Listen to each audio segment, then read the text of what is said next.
Hello, and welcome, you guys. My name is Lacey Elliott, and I finally got my restricted possession and acquisition license. So today I'm going to give you guys an update on the process that I went through, as well as give you my opinions on the new proposed Bill C-21 here in Canada.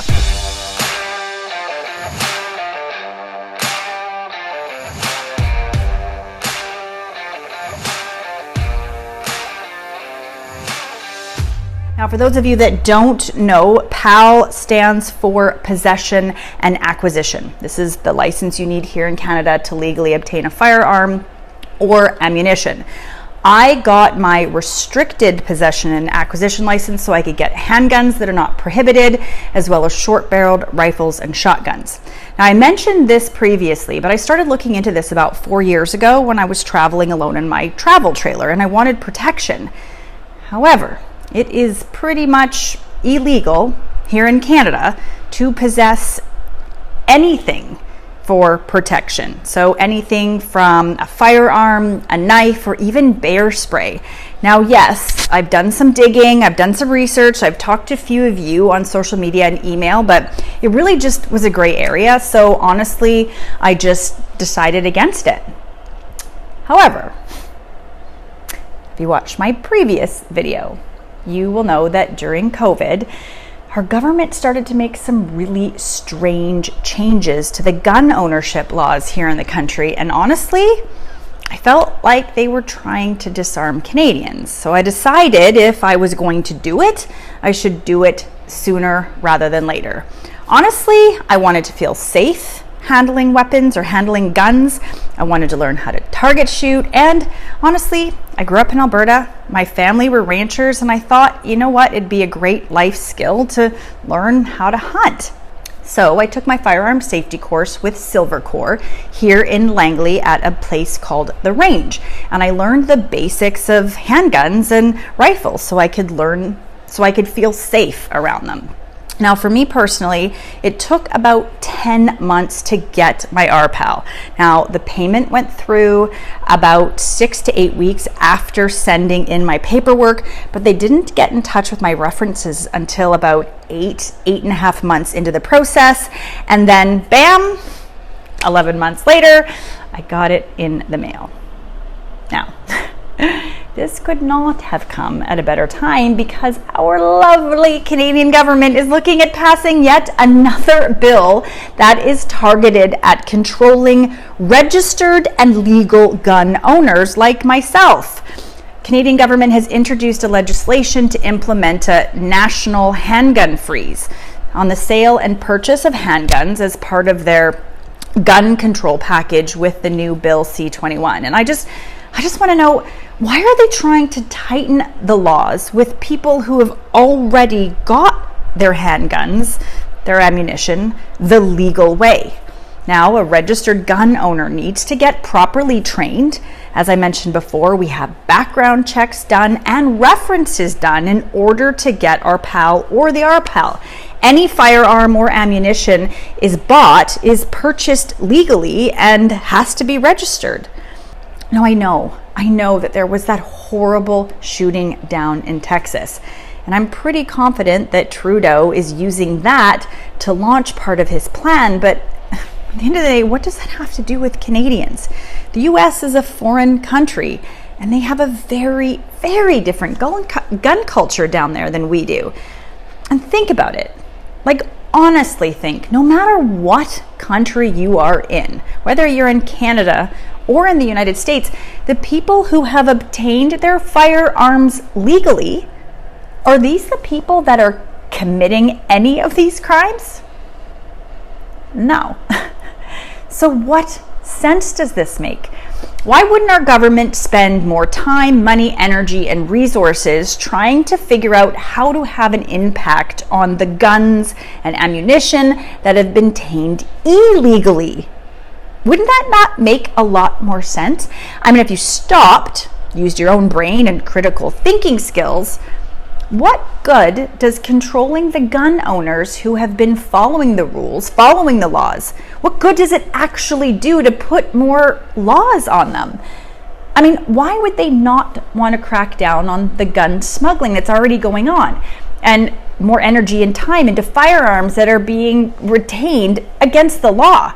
Now, it might take more work, more energy, more effort, but if we're actually trying to keep our society safe and damage and stuff is being done by guns that have been obtained illegally, why wouldn't we try to restrict and limit illegal handguns? Now, even if you are against firearms, I urge you to just keep an open mind and look at history. Think about it. Seriously, history has a way of repeating itself, and history has shown us that time and time again, when a nation is disarmed by their government, tyranny follows. In fact, it was Adolf Hitler who famously said, to conquer a nation, first disarm its citizens. In 1911, Turkey disarmed its citizens, and then between 1915 and 17, they murdered 1.5 million Armenians. In 1935, China disarmed their citizens, and it was between 48 and 52 that they murdered 20 million Chinese. Then, in 1938, Germany disarmed its citizens, and it was between 1939 and 1945 that they murdered about 6 million Jews. Now, you can argue with me about the numbers, but the point I'm trying to make here is that disarmed citizens are vulnerable. And there are so many more historical examples of disarmed citizens being killed and oppressed by their own government. The excuse given by the authorities is that they need to take guns away from citizens in order to lower the crime rate. It's not supported by any facts.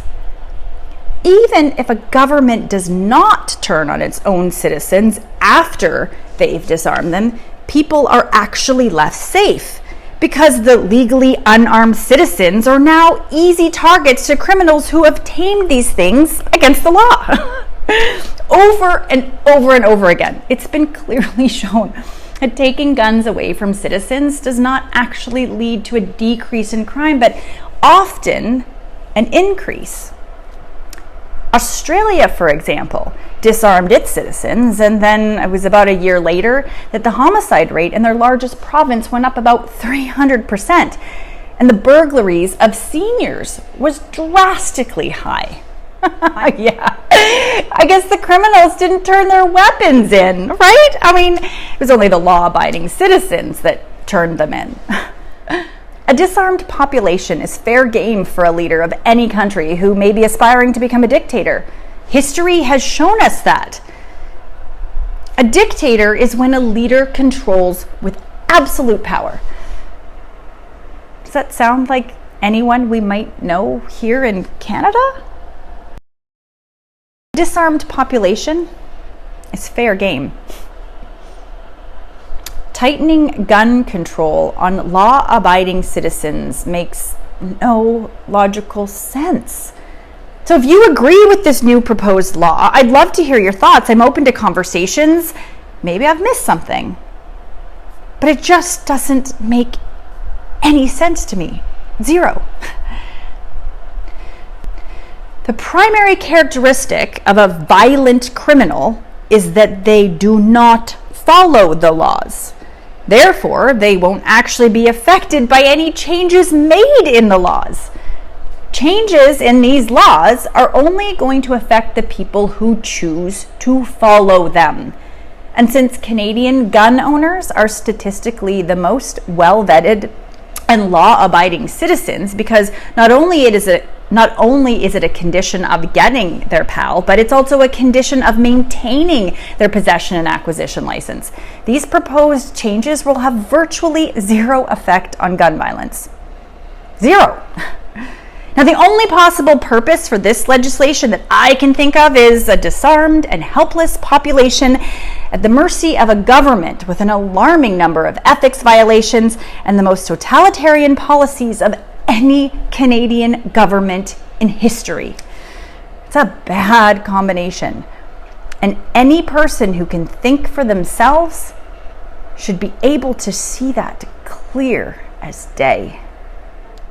Well, the next step is to take my RPAL and find myself a handgun, and I better do it quickly. I'll keep you guys updated in the next couple of weeks of how my experience goes. If you like today's video, please hit the like button and of course subscribe, leave any of your comments, and I will see you guys next week.